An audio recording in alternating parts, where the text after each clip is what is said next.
What is up, everybody? Happy Friday to you. I am doing a super duper duper late live stream, and obviously, I don't plan my live streams, but if you miss this, you are welcome to catch it on the replay. Hopefully, we don't have any weird, ignorant people come into this live stream and I have to hurt their feelings and block them. But, anyways, it's been a long day, and man, I've been catching up on my news feeds, and obviously, I'm following the Diddy case a little bit more closely now, just because I think if you follow this channel, you guys know, I don't think that Diddy is this great person. I think that he's a narcissistic asshole. Some people they have a mindset, and they're kind of bred into a mindset that many of us kind of don't would never rock with or never understand. But off that, the man is being charged with, racketeering. He's being charged with Rico, which is often based on organized crime, large scale fraud schemes, and other criminal enterprises. And the U.S. government has to prove that this man, you know, had a syndicate, an organization, a system, in which he was the kingpin. They have to prove that he was the John Gotti, right? But it's interesting because when you think about John Gotti and some of these crime mob families, you have more than one person on trial. And I'm just sitting up here like, how the hell you gonna have a Rico case and only one motherfucker is on trial? Like, where are the other people? Where are the other co-conspirators? Like, are you telling me that all of these rats, all of these people singing like a canary after they have benefited from being around the monster, you mean to tell me that they get immunity, and now if they testify against this guy, they are absolved from their crimes and the horrible things that they did? I mean, you're listening to this testimony, and their star witness was Cassie. And it's interesting because when you look at, who was S trafficked in this case, it just amazes me that all them broads that Diddy was dealing with, Cassie is the only one.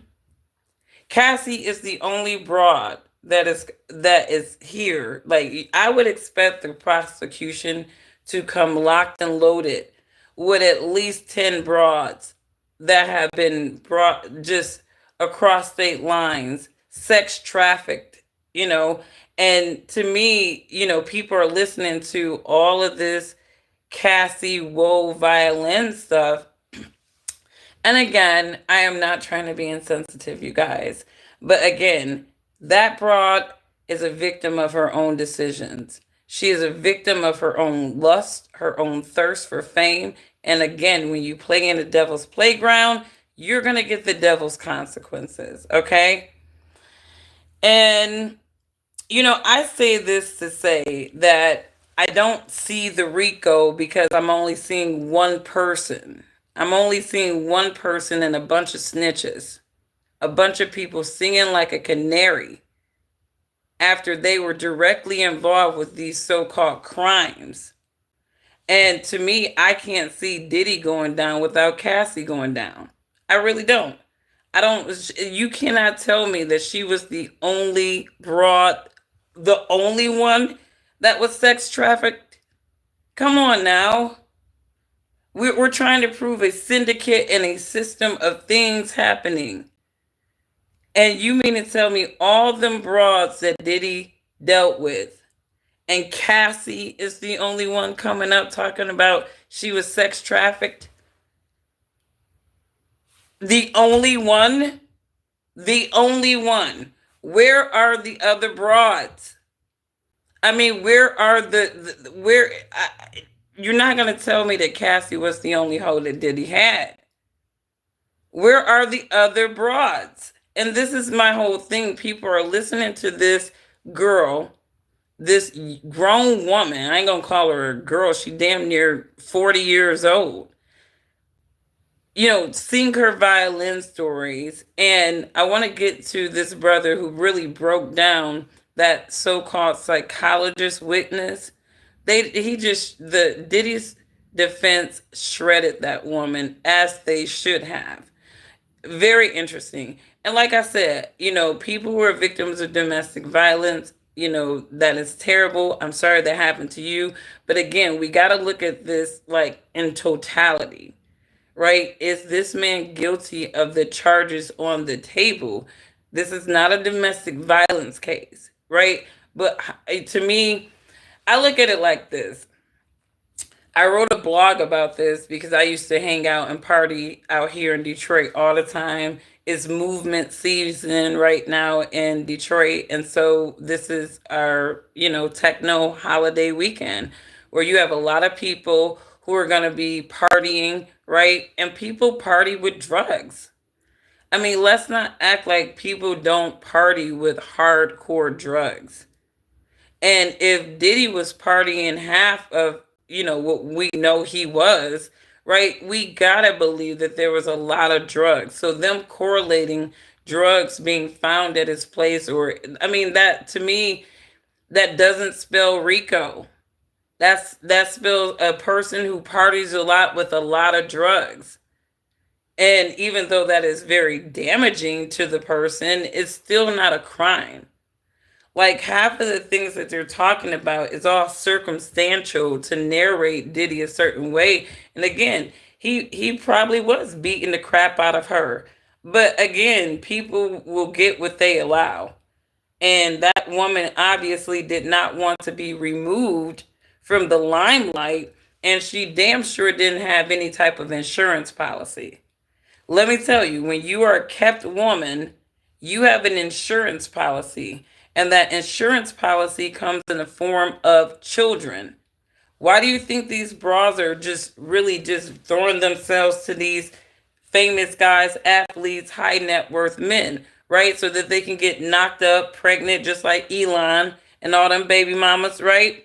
These bras are trying to be the baby mamas of these high net worth children, because even if it don't work out, you still have an insurance policy, right? Cassie could not get that insurance policy out of Diddy. She was not worthy to have his children. We know Cassie can have kids because she popping them left and right with her new husband, right? But she was with Diddy for 10 years. 10 years. And he did not think she was worthy to have his kids. Kim Porter had his kids. Some other broad had his kid. But Cassie was not worthy because that was really not her role. I think of all the women in Diddy's life, Cassie was the least respectable. And she was the one that he was okay. She wanted to be passed around because, again, she was gunning for that bottom bitch position, right? And when you were competing with other bitches, you were going to do whatever freaky thing the next bitch won't do, right? Who said, man, if your girl don't swallow kids, man, that whole basic. That 2 Chainz? Yeah. Right? So if you got a broad, she don't want to, give you head and swallow, right? The next bitch who want to keep you will. Right? So Cassie was the next bitch. She was probably willing to go through a lot of shit just to maintain that status. And it's so funny because in court right now, people were just demonizing me about one of my first videos that I dropped when the trial started, right? Because I said this woman wanted to be a cap woman. Cassie did not have a career without Diddy. Matter of fact, 2 of my favorite songs by Cassie were dropped by Bad Boy. This girl would not have had a career without Diddy. She knew that. And when you know that you are a shelf life artist, you have to align yourself with a very wealthy man before your relevancy completely diminishes. Without Diddy, we would not even know who Cassie is today. Matter of fact, it was Diddy who made her shave the side of her head for her most iconic look. Matter of fact, I always associated that, like, mullet, that new class bringing it back look with Cassie. But that was an inspiration of Diddy. It's kind of like Kim Kardashian without Kanye West, right? Without Kanye West, she's just Kim Kardashian, and really not a lot of people care about her. You know what I mean? But I'm just saying, Cassie had a shelf life. She knew it. But I'm still trying to figure out how we're talking about S trafficking, and the only broad talking about she was S trafficked is Cassie. Consequently, the broad that didn't have a promising career, so she wasn't going to get rich off of her career. She definitely wasn't. She couldn't get a baby out of Diddy, so she couldn't get those coins being a baby mama, right? So the only way that she can get her coins is by flipping on dude. So, I don't really see this case. Yeah, she got beat. Yeah, Diddy did some horrible things to a lot of people, but a lot of those people chose to be around that man, knowing what kind of monster he was. So it's like these people are applying to jobs with Satan, right? And expecting to have a normal work experience. Like you just apply to a job with the devil. A lot of these people are selling their souls. They are selling their souls. Cassie's one of them. And then they want to turn victim when they do it. Like instead of turning victim, baby, just repent. Repent. You seem like you have abandoned that lifestyle, and just move on. But to me, it's like you're trying to get your penance by taking down the very dude that you would do anything for. You got to think about these broads who are obsessed with these men, obsessed with lifestyle. They will do anything to maintain it. But getting to the Diddy trial, there was a brother that, and shout out to the podcast with Soul. He breaks down how Jonathan Bach, Diddy's lawyer, basically destroyed the psychologist that was I guess made to be a blind witness, and apparently she was not that blind because I like the way Jonathan Bach kind of tore her apart. So let's get into this brother for a second. Reasons. Can't I hang on. Let's get past that. With the IRS on my own. I don't know, man. You can't beat the IRS by your own. Reasons, abusive behaviors are psychological, emotional, financial, and physical. The love, the attention, companionship, and sometimes the victim has a bond or an attachment to the abuser. These are psychological consequences and disorders. She talked about how victims may also fear for their lives, and this is another reason why they may not leave abusive relationships. And I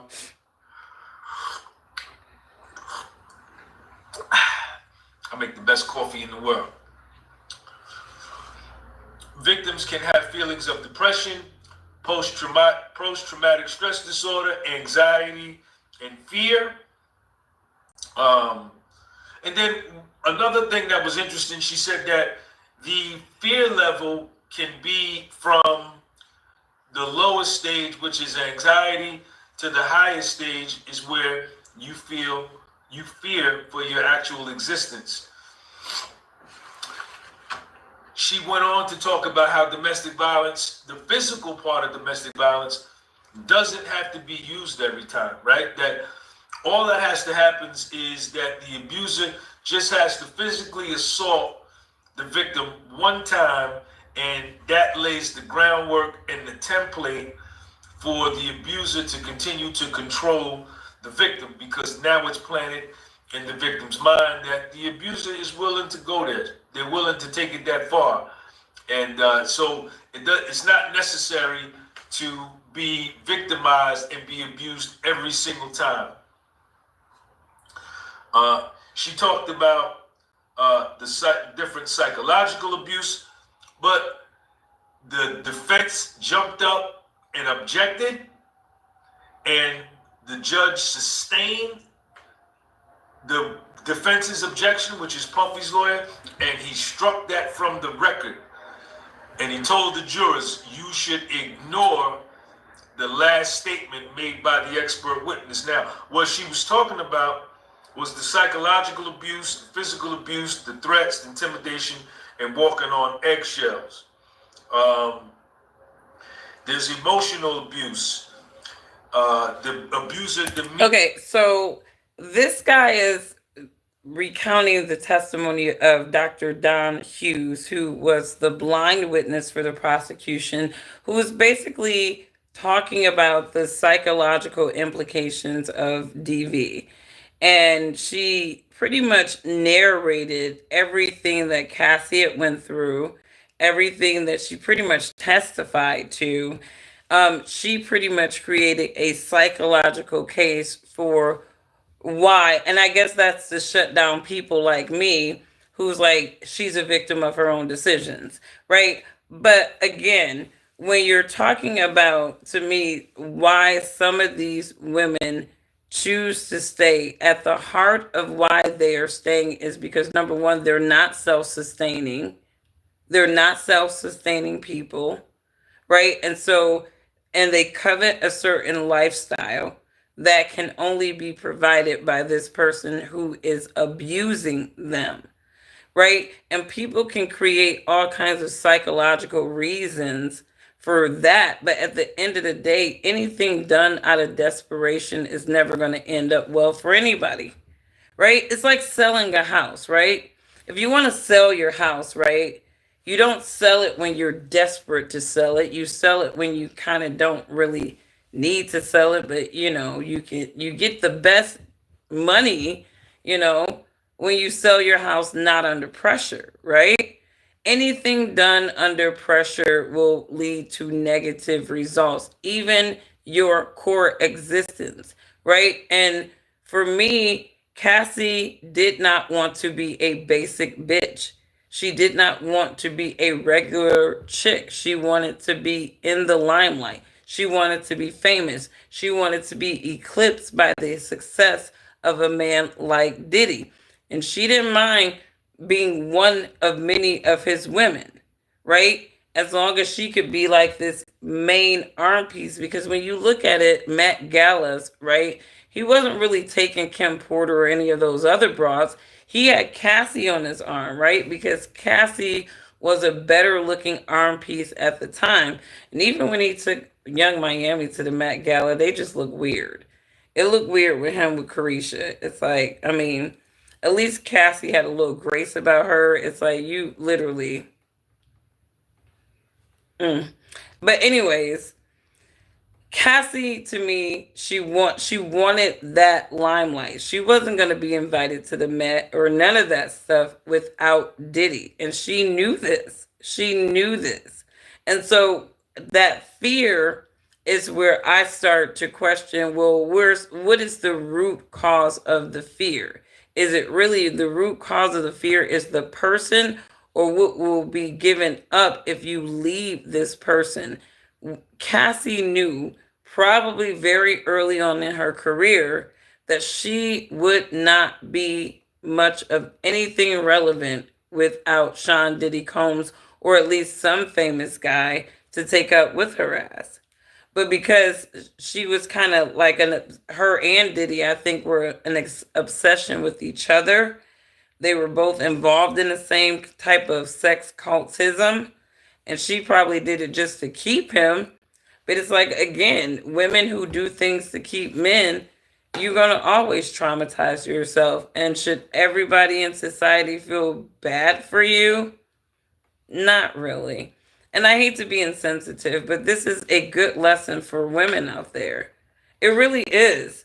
You know, if I see a guy and he got those like Charlie Murphy eyes, like, there's some guys that just look like they smack bitches. Diddy got those I smack bitches. Charlie Murphy, I don't know if he smacked bitches, but he had them real intense eyes, like he would smack a bitch if she got out of line. There are some dudes, they got the demeanor that they do not tolerate any type of disrespect from their women. They believe that women have a place. It's like, just shut up and stay in your place type of dudes. And you can get that vibe from a lot of dudes. And that doesn't necessarily mean that every dude that is a shut up, stay in your place type of dude is an abuser. But they will have the tendency to smack your ass if you get out of line, right? And I told this story one time about my mom.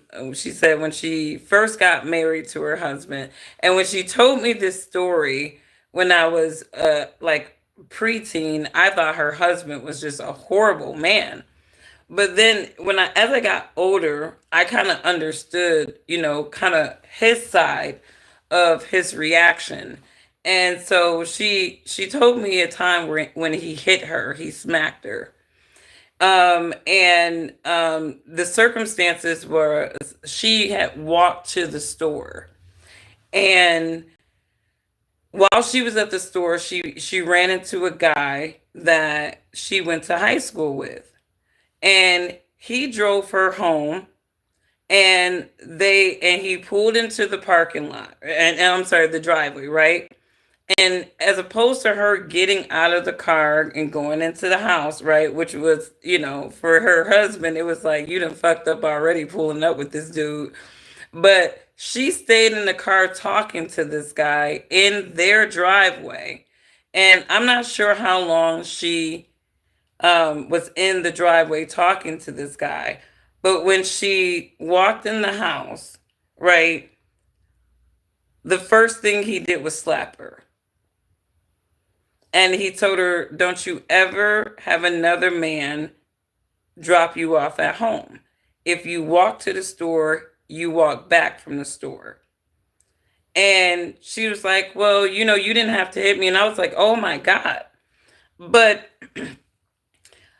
when she told me the story, I didn't really understand how disrespectful something like that could be. Did he have to hit her? No.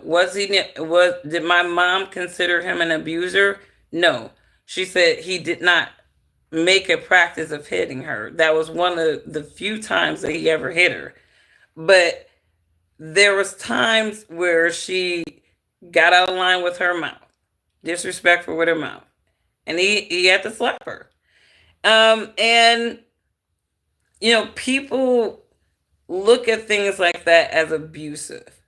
But a lot of men who are providers, they're doing everything for the household. It's like they can't tolerate their woman usurping their headship, right? And this goes back to a lot of the older patriarchs, right? A lot of reason why those women were in line was because they understood who the provider was.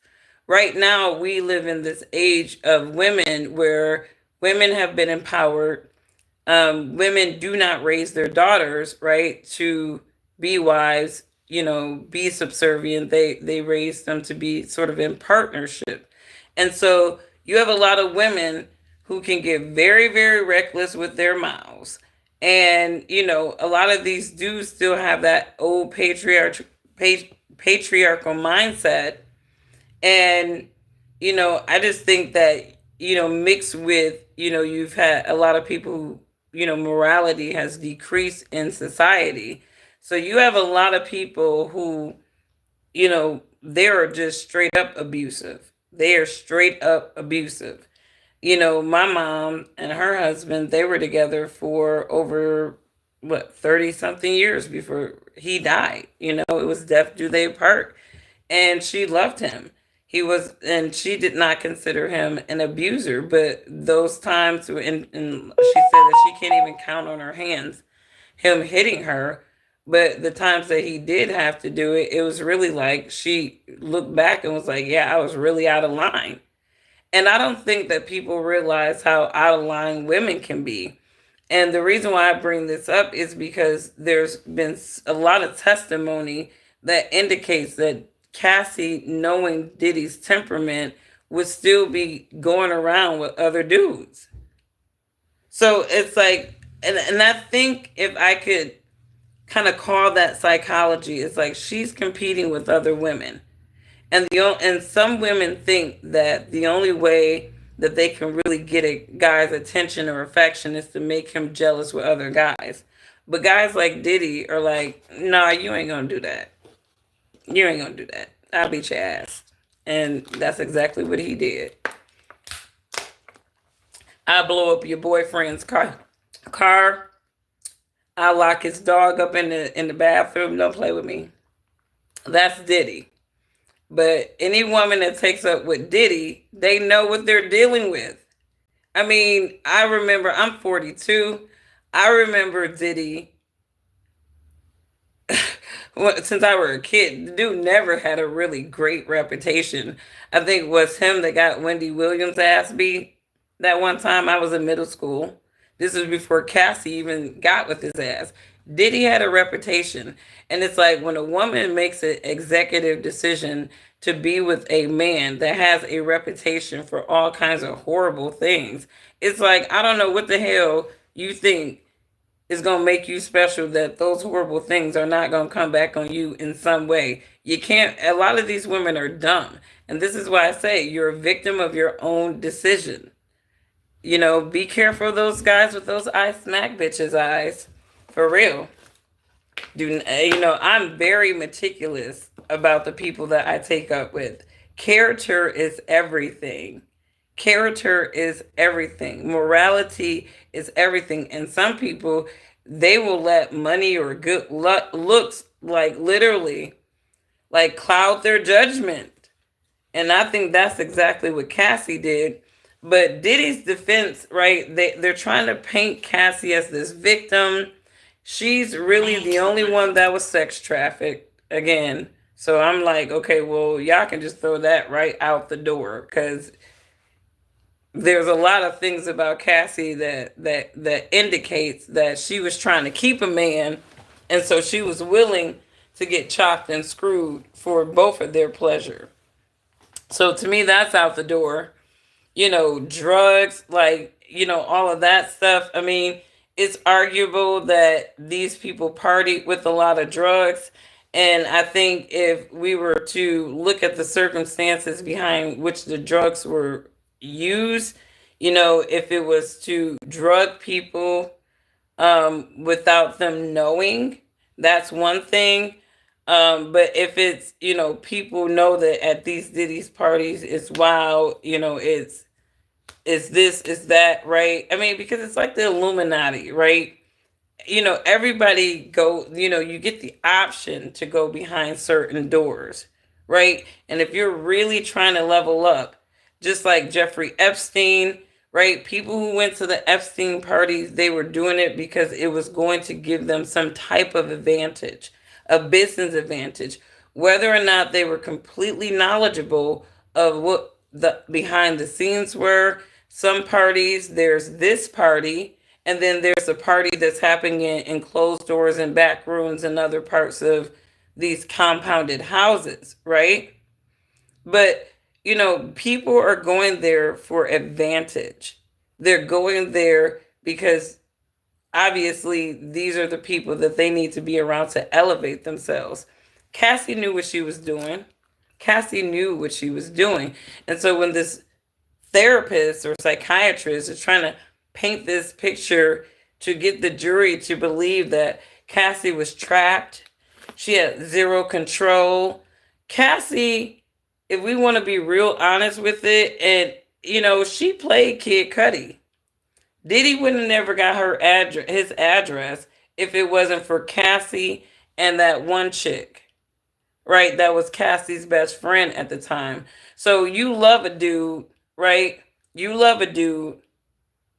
I don't care how much Diddy intimidated me, right? I'm not about to, if I'm in love with my new dude, I'm not about to give his address. I'm not about to give his location, right? You mean to tell me she was that weak for Diddy that she just had to give him Kid Cudi's address? And then another thing that really is like kind of weird to me is she's talking about they were in love. That means that they were in an actual relationship. It's like, was this being hidden from Diddy? He obviously he had to find out about it. He had to find out about this relationship, but how did he get the man's address? Cassie. So it's like I don't know. I really don't know. And then you keep going back. We were separated from this guy. If I'm separated from this guy, I'm staying away from him.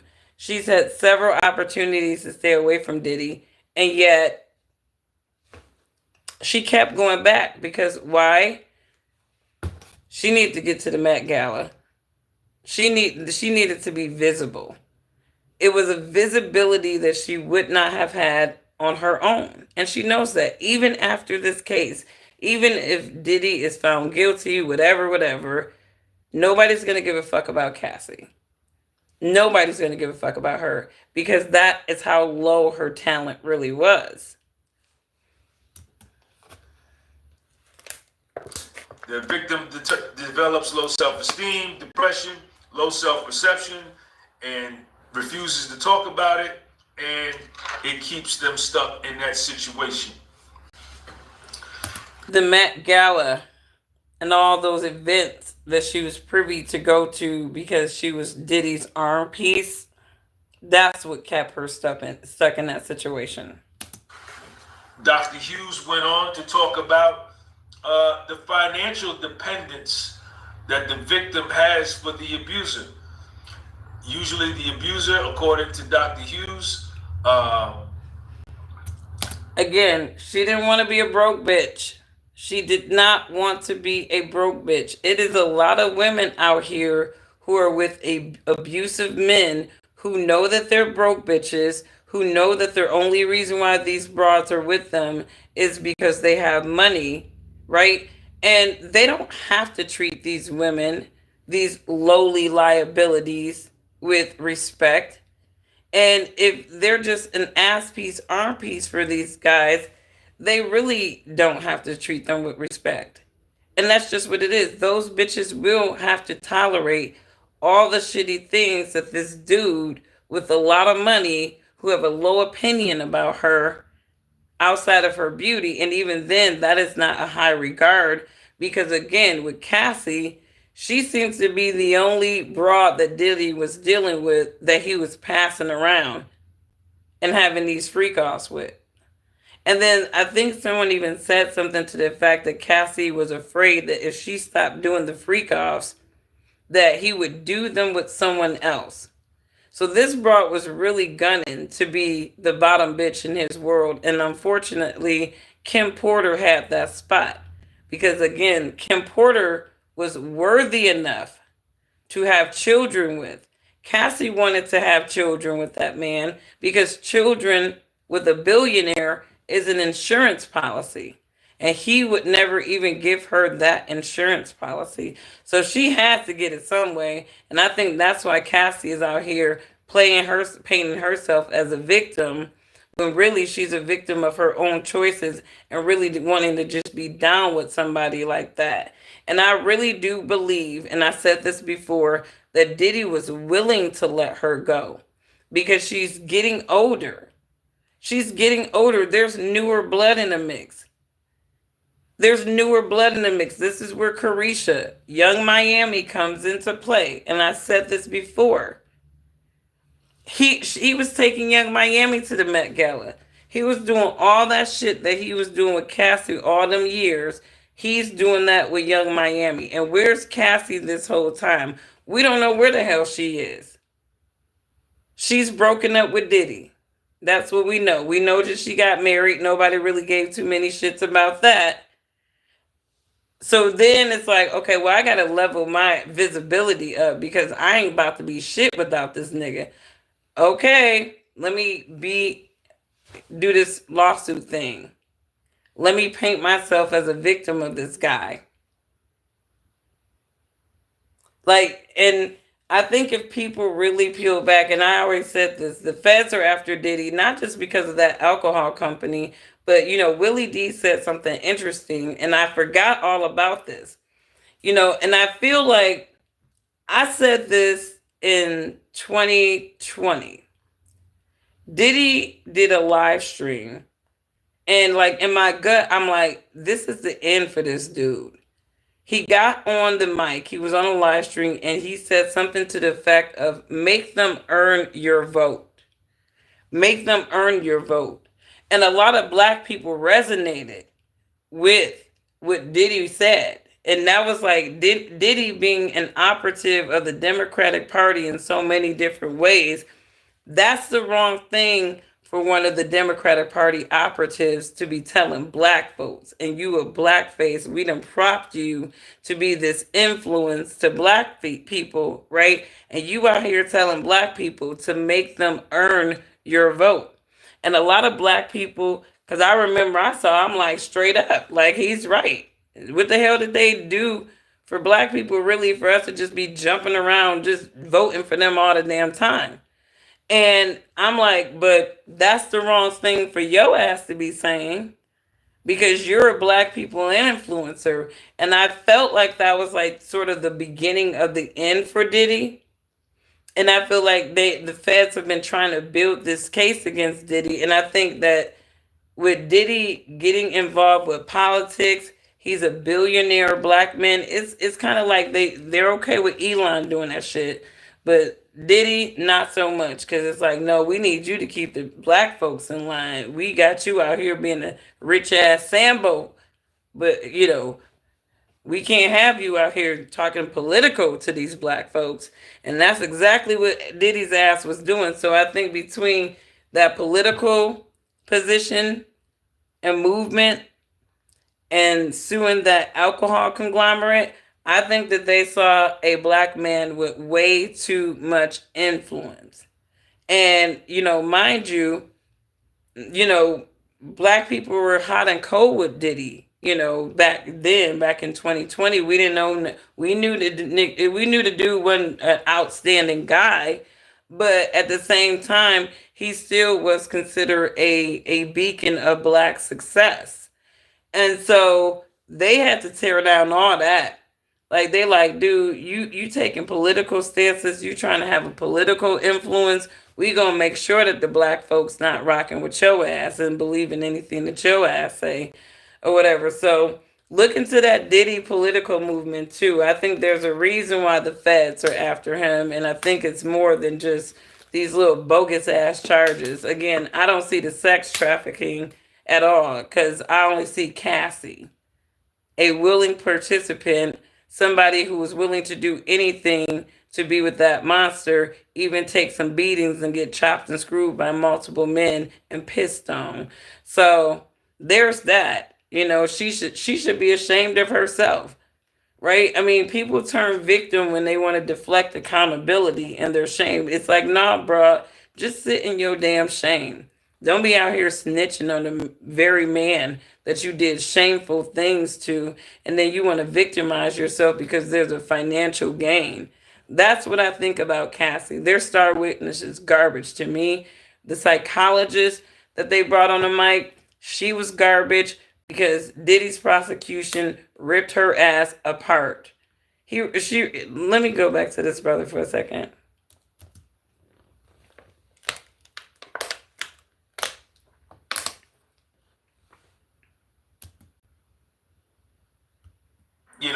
Once again took.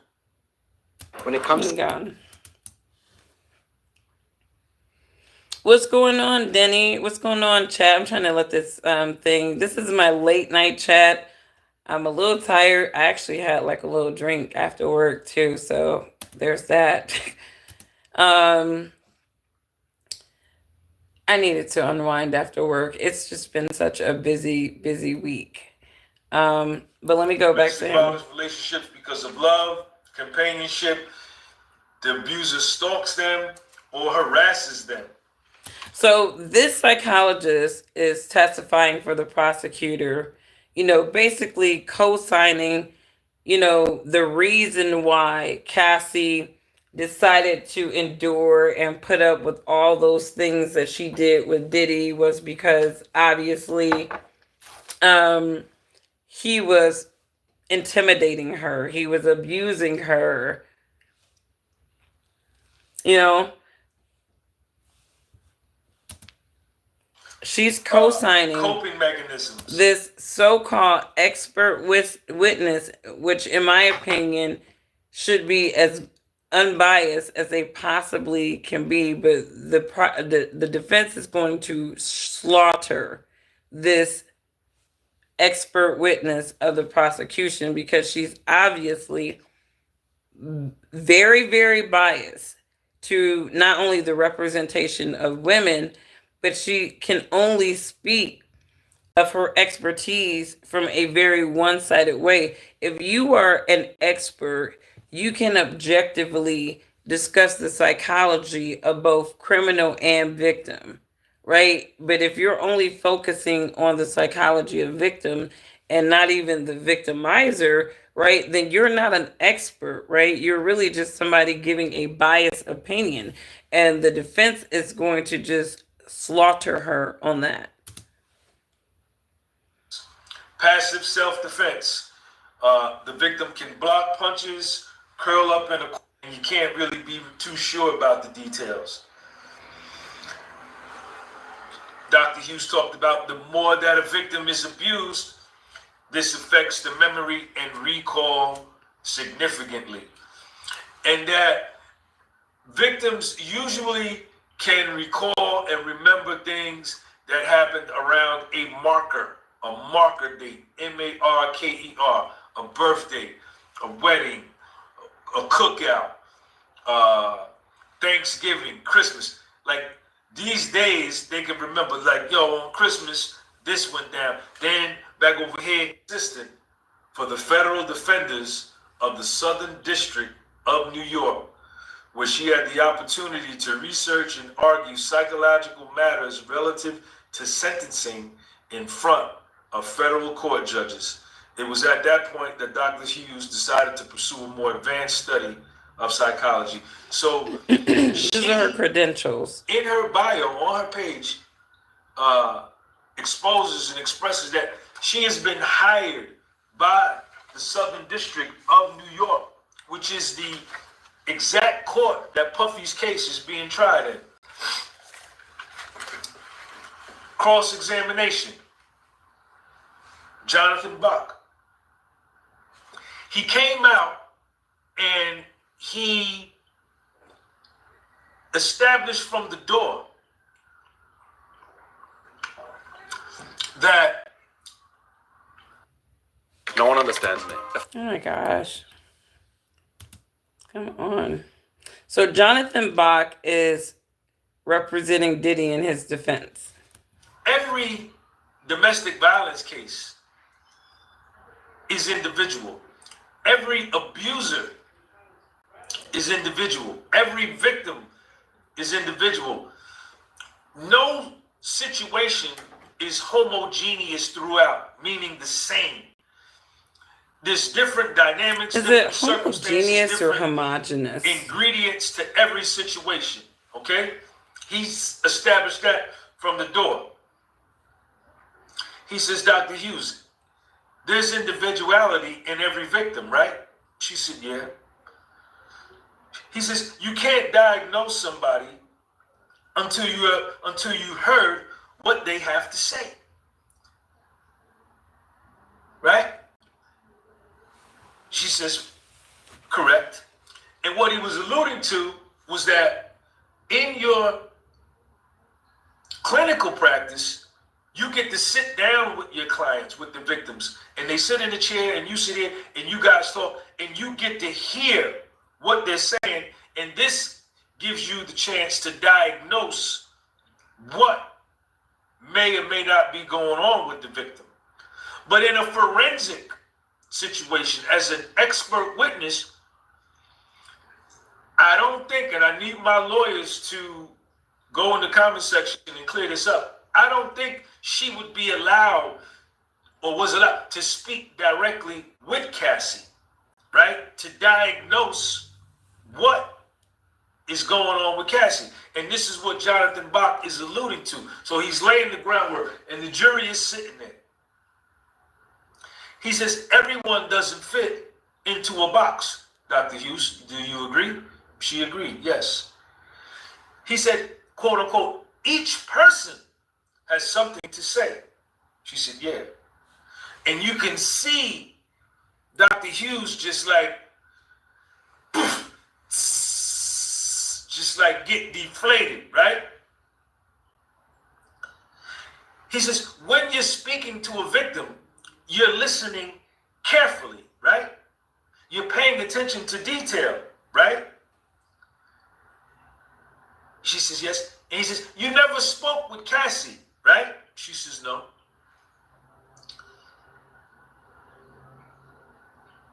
Then he went into the difference between forensic and clinical. Forensic psychology, you go to other sources for info, courts, judges, and a jury. You listen to what the person has to say. And that the victim will have certain motivations, so you have to cross-check and do a deeper dive and be more skeptical of the victim, especially if it's for a civil trial. Now, Cassie's civil suit has been up on the internet for months now, right? So she probably had access to that, right? But Cassie's civil suit got settled for $20 million. Puffy settled it after she filed it in federal court. So Dr. Hughes very well may have went and read that document, right? But what Jonathan Bach is laying the groundwork to is that when you file a civil suit for $20 million, your motivation is to get $20 million, and you'll say anything, right? And you're motivated to say what's necessary in order to get the money. And Jonathan Bach brought up a key word called malingering. Malingering, right? And malingering, right? We got our research done. Malingering is the intentional fabrication or exaggeration of physical or psychological symptoms for personal gain. It's an action, and that action may need clinical attention or support, but it's not a diagnosis. Causes of malingering. To determine that somebody is malingering, Dr. Albers explains that a healthcare provider has to identify the personal gain that's motivating the behavior. And one of the bullet points is winning a civil or criminal court case. And I'm telling you, like I said, it goes back to the kept woman mentality. She wanted to be a kept woman. Diddy did not find her worthy to have his children. So she did not have an insurance policy there. She didn't have a career. So this is all she had. Like, can you imagine going through all that crap with a guy being willing to do the shit that Cassie was willing to do to keep this guy, only for this guy who you think is overly obsessed with you to just one day say, you know what, going on, right? Cassie says she broke up with Diddy, right? She broke up with Diddy, and I'm telling you, Diddy was fine with it. It seemed like Diddy was fine with it. He moved on with Young Miami. And even when he was like, Cassie, thanks for holding me down during the dark times, I mean, I'm pretty sure he still had love for her. But it was like she obviously was moving on and doing the things that she really wanted to do, like start a family. Like, I'm pretty sure that Cassie probably wanted more from Diddy than what he gave her, but I'm pretty sure Kim Porter wanted more from Diddy than what he gave her, but he gave what he gave. And, you know, if you were somebody dealing with him, it's like you either take it or leave it. And a lot of those women who chose to stick around Diddy they were okay with taking it because they had a personal gain. So this idea of malingering, to me, it definitely can apply to Cassie because she had a personal gain to stay. And again, some people will get their ass beat just to be eclipsed by some of these Hollywood elite people because they have low morality, they're weak, and they really don't have anything else going for themselves. So they have to kind of sell their soul. He brings that up, malingering, to Dr. Hughes on the stand. She acknowledges. You know So what's in your cheap protein? the expert psychologist for the prosecution is acknowledging that obviously, hey, that could be a situation in a clinical situation where somebody is saying that they're abused or whatever, that they could be malingering. They could be looking for personal gain. Jonathan Bach gets back on his cross-examination of Dr. Hughes, and he talks about comprehensive forensic evaluation, meaning in your practice, you give the patient tests. You give a personality assessment test, and you do a TSI, a trauma system inventory. Dr. Hughes says yes to all of this. He says you must do multiple evaluations, right? You have to talk to the individual. She said yes. He says, are you familiar with malingering? She agreed, yeah. Exaggerating and distorting the facts, fabricating facts and responses. This is what Dr. Hughes said back to him. Malingering is fabricating facts and responses. And then there's a validity scale. And under the validity scale, some of the bullet points are, some people try to fool the test. There's a response style, there's exaggeration, avoidance, and minimization. Then Jonathan Bach went for the jugular vein. He went for it.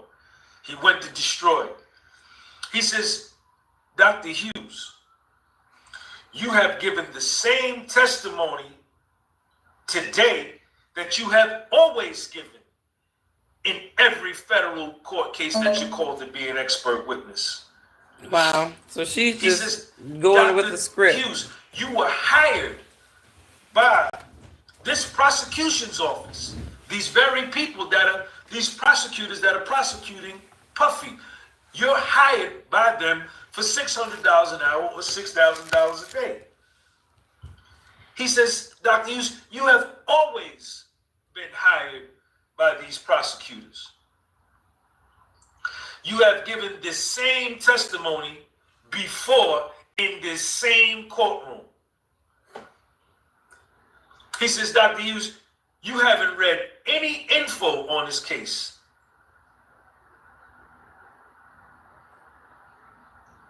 He was either asking her that or telling her that. Like, you haven't read any info on this case? There is no fact I can give you? Right? Then he went on to say, I can tell you about Cassie, and all you can tell me about is your experience. Because I don't think, as an expert witness for the prosecution, that she would be allowed to read anything by Cassie. I'm not sure. Jonathan P. Bach, you haven't spoke with one witness in this case, right, Dr. Hughes? She said, no. He said, people go to civil lawyers to win lawsuits for different reasons, right? She said, yes. And she's just getting crushed on the stand. You can see her body language, everything changed. And she's getting frustrated. Jonathan Bach, Dr. Hughes, people can have new memories when money is involved, right? people's memory can be related to prevarication, right? Now, to prevaricate, the word prevaricate, Prevaricate, it means to stray away from the truth or just lie. Prevaricate. So basically, for money, people can lie. And I'm not saying that Cassie is lying about all the things that she went through with Diddy. I'm pretty sure he beat her ass and did a lot of profane things to her. But how much of that was forced and not consensual and not because she wanted to hang around and she just felt like this is what I need to deal with to be around this guy? I think that's my whole thing. And again, if we're trying to prove that this guy is part of some sex trafficking ring, how is it that Cassie, of all the broads that this guy has been around, is the only one saying that she was trafficked? Right? Not like, where are the other broads? Is always going to be my question, because I need to see in the Rico case, I need to see more than one person on trial, more than one person indicted, and I need to see more than one person that claimed that they were the only one that was trafficked. And then to me, again, how is it that, if I'm being trafficked, and I'm being held against my will, all of these things that she is claiming, how is it that she can give so many suggestions like, next time you traffic me, let's use this toy, or let's get toys from this place, or next time you traffic me, can we get like a girl instead of a guy? Like, man, this victim has a hell of a lot of say. Like, when I think about a victim, I think about somebody who's just doing what they're told. They're not making suggestions, they're not giving suggestions. It's just they're being victimized. It seems like to me Cassie had a lot of autonomy in some of this stuff, and again, she had an intent in even doing the freak offs. Like, if you read the testimony, she is saying that, if she didn't do it with other people, if she didn't do it with him, she was afraid that another woman was going to be probably more freakier than her, have his attention, and then that financial hedge that she had would probably go away. Again, it's the motivation. Was it fear of losing this financial hedge because of whatever? Like, I mean, to me, she chose to have the financial hedge. So really, the fear was self-inflicted. It was really just self-inflicted based off of her wants and her desires. So that's why I say she's a victim of herself. And I'm glad that Jonathan Bach on Diddy's team did a great job destroying this so-called psychologist. And basically, he just set the narrative. You repeat this same type of testimony in every type of DV psychological victim case that you see, because you're paid to say this.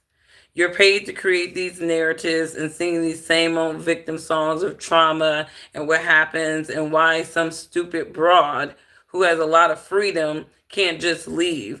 And so, and even with Kid Cudi, it was like Kid Cudi was able to like break up with her, right? She broke up with Kid Cudi, right? But like all of that, right, did not stop her, because that was a pretty known thing that Kid Cudi's car got blew up.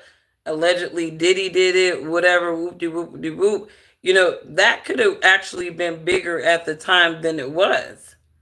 Like, I mean, it should have been bigger at the time, but again, Diddy was a protected asset during that time, so he could have blew up 1,000 people's car, and as long as he was playing ball with that machine, he would have been okay.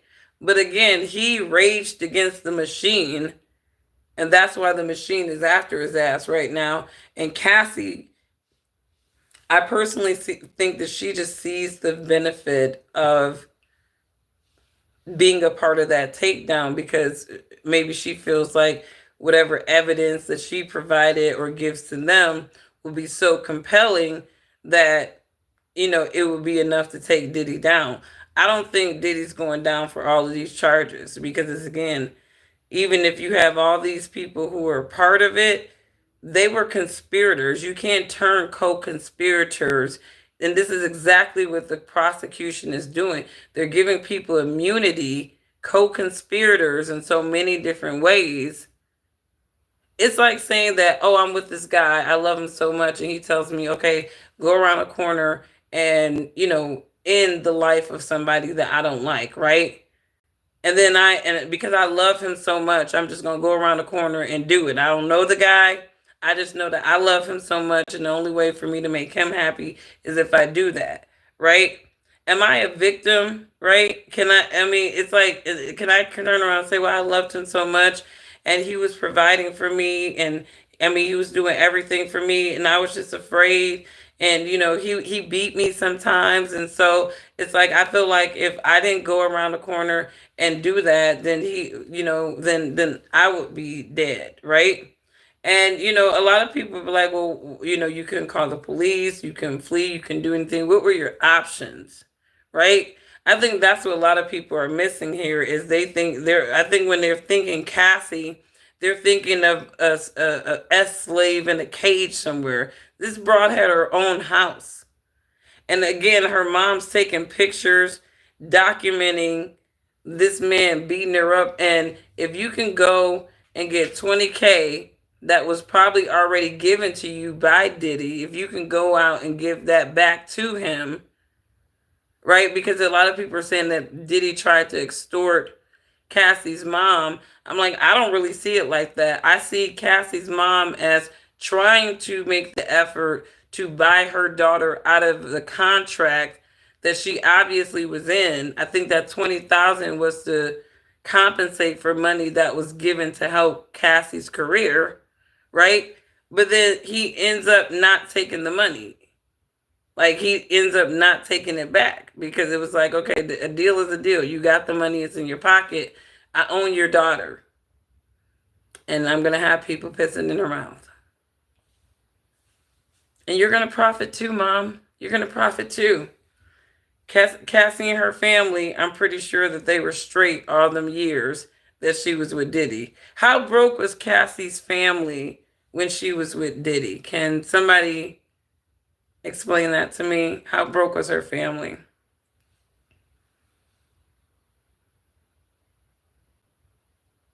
I'm telling you, right? That's right. Like, you can't fly nobody out nowhere without it becoming sex trafficking. I think that's how they got Matt Gates, right? Didn't they try to get him on something like that where he had some consensual, meeting? He met some chick or whatever. He flew her out to kick it with him or whatever. I don't know if they ended up having sex or not, but for some reason they tried to ping him for that. It's like there are so many wealthy men who fly women out that they meet online. They see what whoop de whoop. They fly her out. She know why she's getting flew out. Every woman, I mean, I think most women who, meet dudes online in certain circumstances and these guys fly them out, maybe they're like, hey, I want to see you. We're going to hang out and we have a plan. Most women know what it is. You're going to get chopped and screwed, right? And so, that's why you're getting flew out by this wealthy guy. You're not just going to be his arm piece. You're going to be a lot of things for him that night, right? And that's just how those circles roll. And when you want to be in those circles, right, you got to conform to the rules of the game. And I'm not saying that the rules of the games in Satan's world is right, but again, we all have free will. And, obviously, some people use their free will differently than other people. Some people make choices, executive decisions to endure certain things that other people were like, you know what, I'll take the L on being a broke basic bitch before I sell my soul to some bullshit. And, there's a lot of women who are not as wealthy as Cassie who don't have the trauma that Cassie has because they didn't make the decisions that Cassie made. And so I feel like the prosecution star witness really has incriminated herself in many aspects. And I can't see this being a Rico case without Cassie going down too. You're not going to just keep turning all these so-called co-conspirators in this so-called sex trafficking and racketeering case into victims, and now we got a Rico case with only one defendant and one person that was actually, trafficked. You know, so I mean, can somebody give me the clarity? Where is the Rico? Where's the Rico? Like, and then you got the federal government with these little fruity witnesses, the psychologists, and Diddy's, whoever Jonathan Bachman is, he tore her ass He apart. says, She's gonna need a psychiatrist after being cross-examined by him. people's memory can be related to prevarication, right?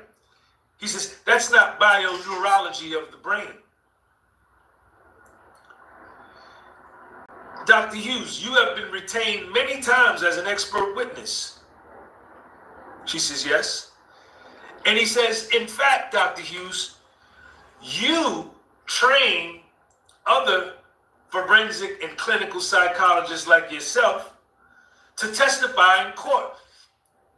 You, Dr. Hughes, prepare and train other clinical and forensic psychologists how to prepare for court, how to respond to objections, how to respond to questions, how to know your jury, how to know the judge if it's a bench trial, right? How to conduct yourself on the stand, how to navigate through direct and cross-examination, how to get prepared, advanced preparation. He says, you teach this kind of course. It's So now he's just picking apart the prosecutors, psychiatrists, the defense is picking her apart even more, saying that, you're supposed to be this practicing clinical psychologist, but why is it that most of the money that you make is testifying in these court cases, these federal court cases, as a so-called witness? And he says, let me direct your attention to May 2015 to a webinar entitled Expert Witness Testimony. This was May 2015. He says, Dr. Hughes, are you familiar with this webinar? She says, who did that? He said, you. You did this. You gave this webinar presentation to other clinical and forensic psychologists, and the webinar was organized, was funded by an organization of the Department of Justice, the very people that are prosecuting Puffy, right? Now this is where it got crazy to me. so she's supposed to be a blind witness, not biased. She's just supposed to be a professional psychologist coming on the stand. She shouldn't have any biases. And yet it's exposed in court that she works for the Fed. She's an op on the Fed. So this woman is not going to be on the stand as a true clinical psychologist giving a true testimony based off of the facts of the case. She's basically saying the same thing, and Puff's defense called her out on this. You're regurgitating damn near the same testimony that you said in another case, right? So this woman is very, very scripted. So I don't even understand why the prosecution basically brought a Fed on a stand at posed as a clinical psychologist to co-sign Cassie's victimhood, without acknowledging the other malignancies of her intentions, and motivation behind her involvement in all this too. So they really tried to use the psychologist to paint, narrate, and co-sign Cassie's victimhood, but at the same time, the defense is like, Today, meaning they about to discredit the hell out of her. 2025. Most of your income is from court-related work, being an expert witness on the forensic psychology side. She says, that's not true. He says, are you sure that the majority of your income doesn't come from your clinical practice, that it comes from your forensic practice and dealing with the courts? She says, that's not true.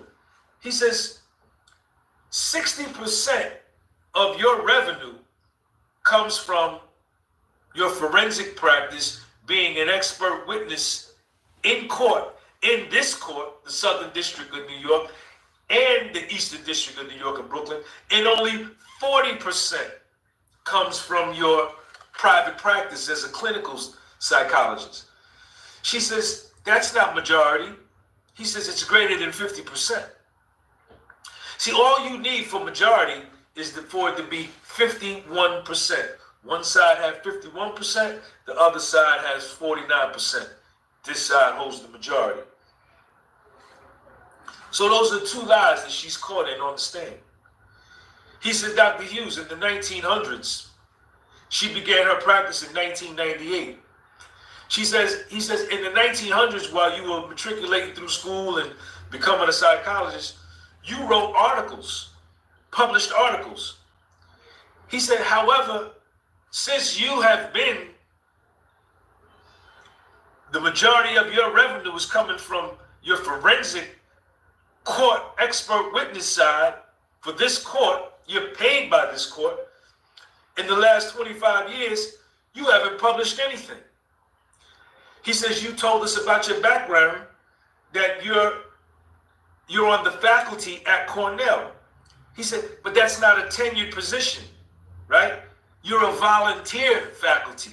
You just have that up there to boost up your bio. She's getting visibly frustrated on the stand, destroyed. Jonathan Bach.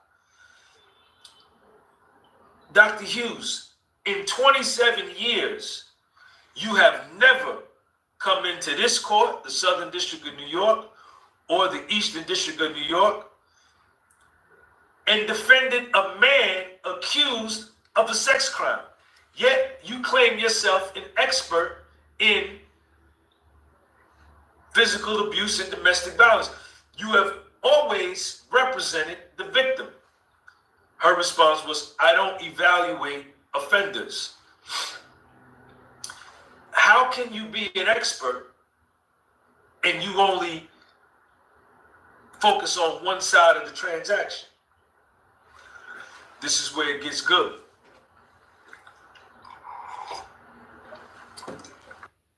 This must be. All right, wow, they're really commercializing a lot of this stuff.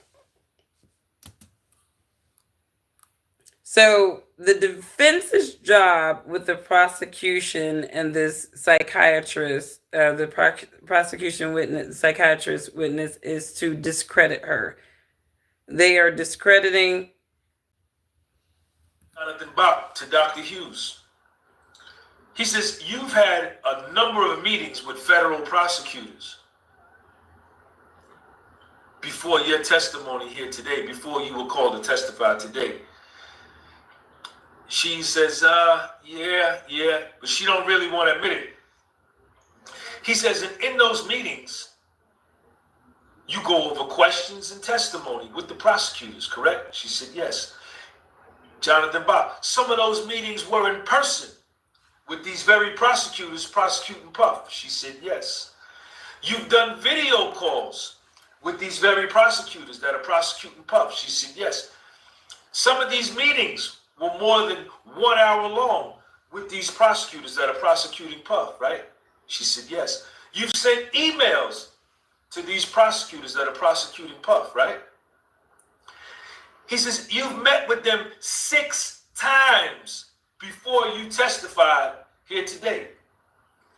And he says, you don't know the facts of this case?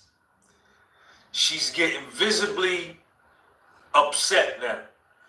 Because she was supposed to be a blind witness, right? She was supposed to come in not knowing, like, as an expert witness, but just just bringing her raw expert testimony. And obviously, the defense is saying you're not as blind as you want the jury to believe that you are.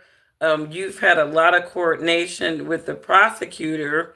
And the reason why this is so important is because a lot of her expert witness testimony was basically co signing everything that Cassie testified to.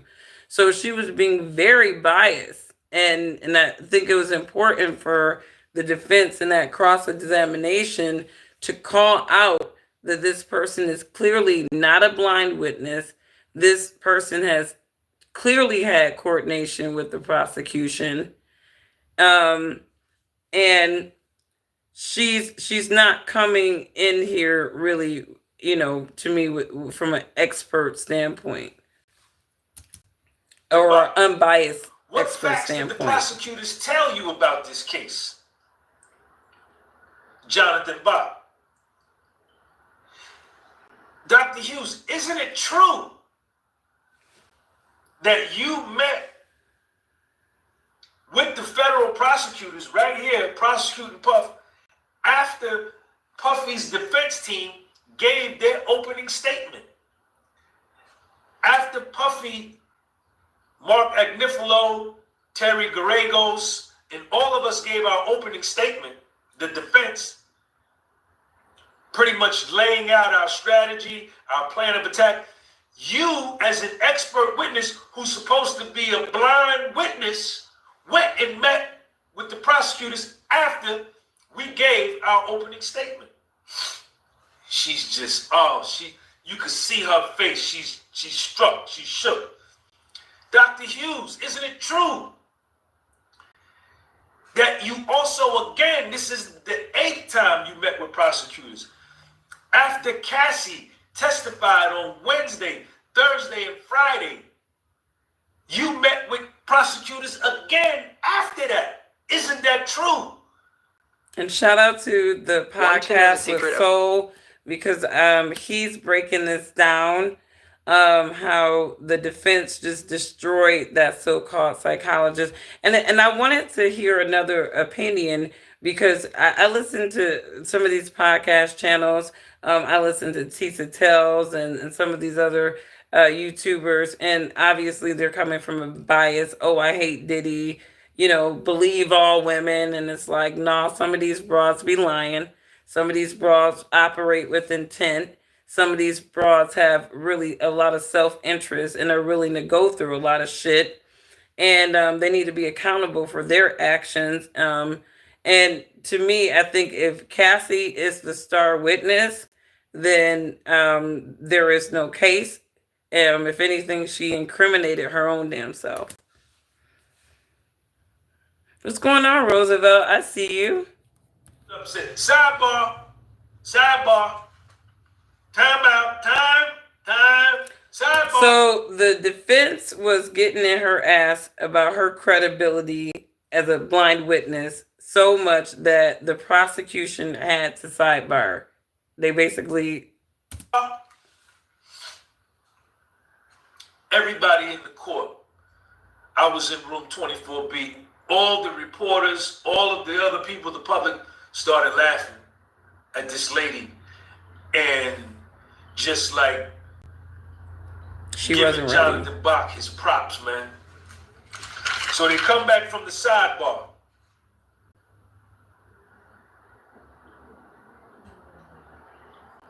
Jonathan Bach to Dr. Hughes. What's her name? Hold on. Dawn Hughes. Dawn Hughes. Jonathan Bach to Dr. Dawn Hughes. What topics did you discuss with the government when you met with them? Her response: I was helping them with their case. Dawn Hughes, PhD, who's supposed to be a blind witness, impartial, objective, testified on the stand under oath that after the defense did its opening statement. She met with the prosecutors. After Cassie gave her 3 days of testimony, she met with the prosecutors to help them with their case. Jonathan Bach, in an incredulous voice, what? You helped them with the, you helped, you're a psychologist, and you helped the prosecutors write briefs. You helped these elite level, professional, expert level lawyers, legal minds with their case. Everybody is hearing this. The jury is hearing this. Then he come back, and you mean to tell me you know nothing about the facts, and you needed 6 to 8 meetings to educate these lawyers about the case? You needed to meet with them 6 to 8 times to educate them about... No, the federal government probably needed that so-called clinical psychologist expert witness to basically psychologically mind screw the jury. I think that she was probably leveraged to help create solidify the psychological narrative. Listen to Cassie's story. I'm pretty sure she did have some interactions with Cassie because her testimony basically was a huge cosign of Cassie's testimony and even just trying to justify why this person would, like, she was basically testifying why Cassie was trapped in that situation. Their case that they are prosecuting, and you're a psychologist, yo, he destroyed her, man. Restock my car. So, anyways, oh yeah, T said, I don't know. She every time you hear Jay-Z or Diddy, she's just so excited. Oh, they're going down, they're going down. But then she'd be like, oh, for the culture. I'm like, I don't know what culture Tisa for. I think she's a tether. I'm gonna have to give her that Tariq Nasheed label. She's a tether. I don't know. I got questions. Is she FBA or not? But anyways, yeah, she's definitely excited for anything, but she's giving, of her perspective based off of what's in favor of the prosecution. So anybody that hates Diddy, and obviously I do notice the amplification of these YouTube channels, these anti Diddy. And again, I'm not saying he's a good guy. I'm not saying that he doesn't deserve to be going through the demonization that he's going through, you know, but at the same time, we got to look at the charges and we have to kind of look at the facts on the table. Drugs at a party doesn't spell elite drug ring at all. It doesn't scream kingpin. I mean, they ain't talking about, oh, they were moving like kilos every week, every day. Ain't nobody getting on the mic talking about that, right? They're just like, oh, we saw a bunch of, this and that or whatever like that for a guy that parties a lot. It's like, Tony Montana, you know what I mean? Mountains of cocaine, you know what I mean? This is what some of these people do. They got the money, right? But that doesn't necessarily mean elite drug ring, you know what I mean? Cassie and Diddy, inviting these people to come and perform ritualistic sex for their sex cult. That doesn't scream sex trafficking, that screams freaky ass people, right? Down to the escorts who are willing to participate in these activities.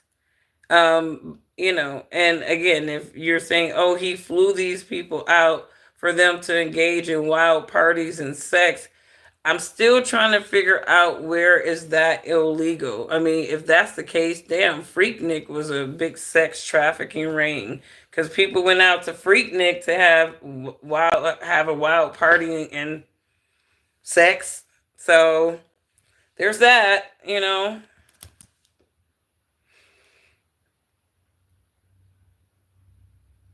You said I think it started after that Ciroc, that Diageo lawsuit because the brother did recover close to $1 billion. But I think it also before that, I remember when Diddy said, let me see if I can find that. Let me finish this with Dr. this brother. Hughes, this is Jonathan Bach. Isn't it true that the government shared drafts of your testimony before the trial? Dr. Hughes, isn't it true the help you were giving the federal prosecutors, you were emailing prosecutors for briefs with language? Oh, put this in, take this out, put this part in. Dr. Hughes, you were doing that to advocate for the prosecution. Dr. Hughes, you were getting paid by the Department of Justice, the same people that pay these prosecutors their paycheck. Dr. Hughes, you met with the federal prosecutors again. Dr. Hughes, you knew you would be a witness in this case. Dr. Hughes, you are here to be a blind witness. Sidebar. Right, so they basically said this is not a blind witness. This is an op for the prosecution. This blind witness have been meeting with the feds. They met with the feds right after our opening statements. They met with the feds right after Cassie testified. This woman, this so-called unbiased clinical psychologist, is biased as hell. And this is what's being narrated to the jury right now. Sidebar. Another sidebar. So the defense is destroying her so much that the prosecution's like, hey, time out. Bring it down, cool it down. She's looking stupid. guys, sidebar.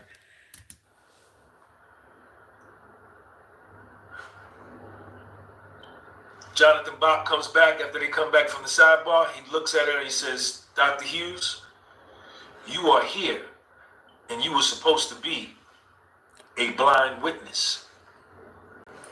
I have no more questions. He sits down. The government gets up. The prosecutors get up. They do a redirect. Ain't nothing really, there's really no spice to it. There's no meat on the bone. They just trying to undo what Jonathan Bach just did to her, but ain't nothing happening.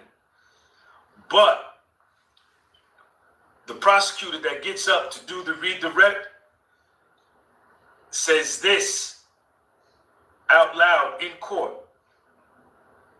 Dr. Hughes, have you ever been retained by any one of the lawyers on Puffy's defense team? She says, have you been retained by a defense attorney that is in the courtroom today? And Dr. Hughes says, yes, I have. And who she was referring to was Brian Steele. The prosecutor said that. Have you been retained by a defense attorney also that is in this courtroom today? Dr. Dawn Hughes said, yes. The prosecutor says, I have no more questions, thinking she got one off on Puffy's defense team. Jonathan Bach got right back up. When lives depend on...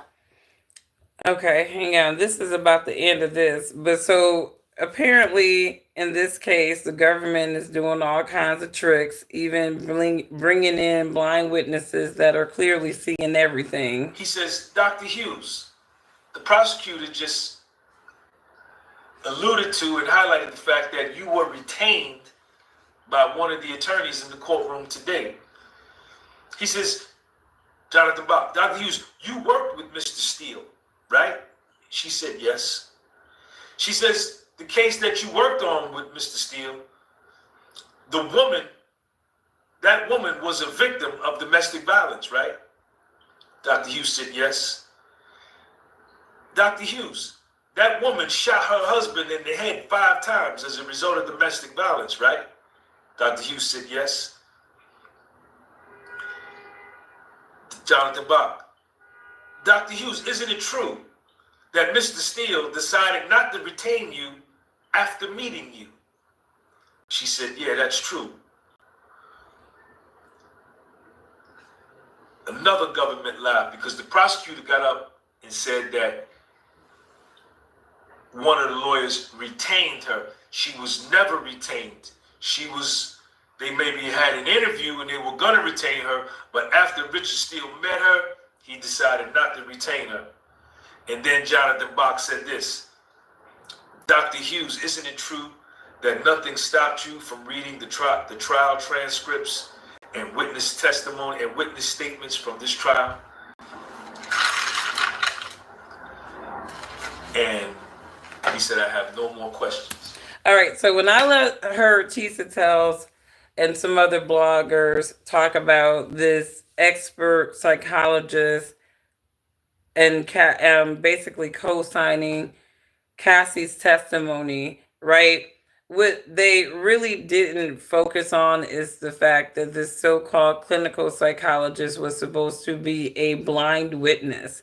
She wasn't supposed to really come in there knowing a crap ton about the case, right? She was supposed to come in there as an expert, unbiased to the prosecution or the defense. And Diddy's attorney basically exposed her for coming in being the complete opposite. So this is an interesting case. Do I think Diddy's going to spend the rest of his life in jail? No. They mentioned that he locked Kid Cudi's dog up in the bathroom, but he didn't say any. Kid Cudi didn't say anything in his testimony that alluded to Diddy abusing or harming the dog. He said that he found his dog locked up in the bathroom, and obviously the dog was jittery after that. But we don't know what the duration of time was with that. And, even if the dog was truly harmed, we know he was locked up. But let's not forget that Cassie and her friend were the one who doxed that man. Kid Cudi got played by Cassie because obviously she did not love him enough not to give his address to her oppressor. So there's that. Anyways, you guys, let me know what you think about this. Like I said, Diddy has been Diddying forever. And anybody who took up with Diddy, they knew what it was. They can't turn around and be a victim of their own decisions now when you decided to play with a monster and you got your ass bit in so many different ways. And this is what I see a lot of these people who was rocking with Diddy, right?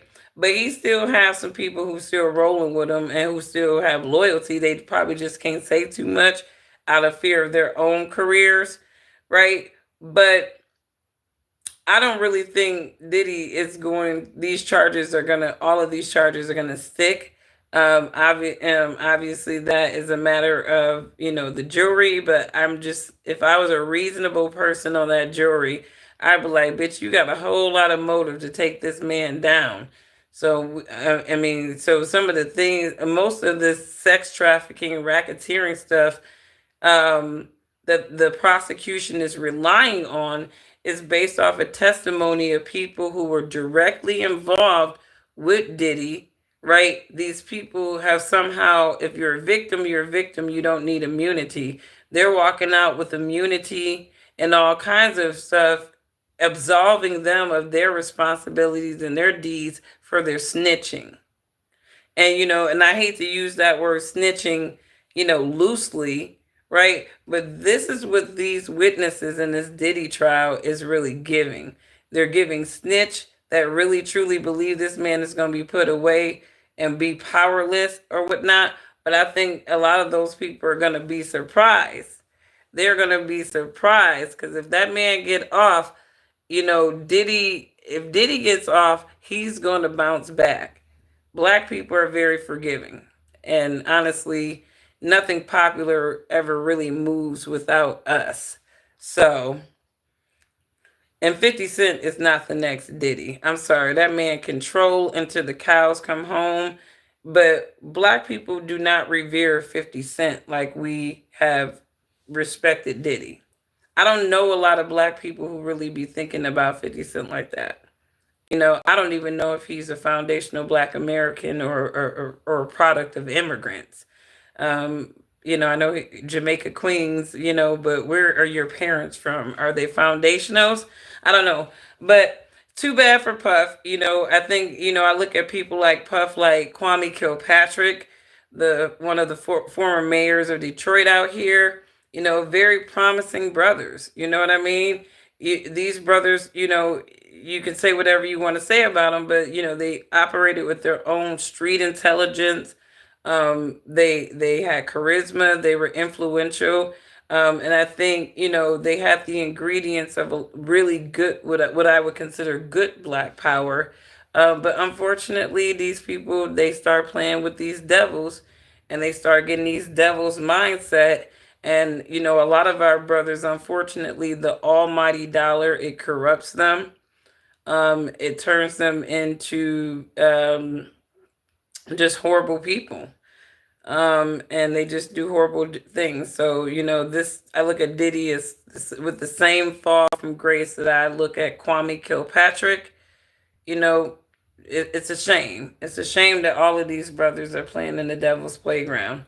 But anyways, you guys, I'm about to get off. This was a damn hour and a half. I usually don't like to have them this long, but y'all let me know what y'all think. Thumbs up if you think Diddy's going to jail. Thumbs up if you think he might. No, let's do this. Thumbs down if you think Diddy's going to jail. Thumbs up if you think he might get off. Because Diddy has gotten away with a lot of shit. He's been a protected asset for decades. And again, it wasn't until he started suing folks and getting into political influence that they started looking at this as a man that has too much power and influence, and we need to take that down. And that's why you don't see Jay-Z bopping and flopping around like Diddy. Jay-Z moves a lot smarter than Diddy.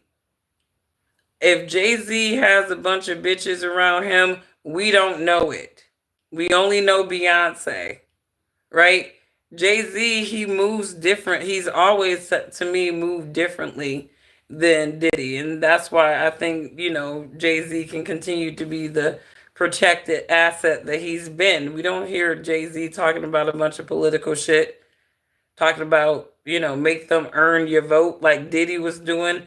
Diddy got beside himself. And I think in his agenda to really maximize his idea of the Black empowerment that he achieved, some of them white people did not like that. They did not like that. And then he turned around and sued them.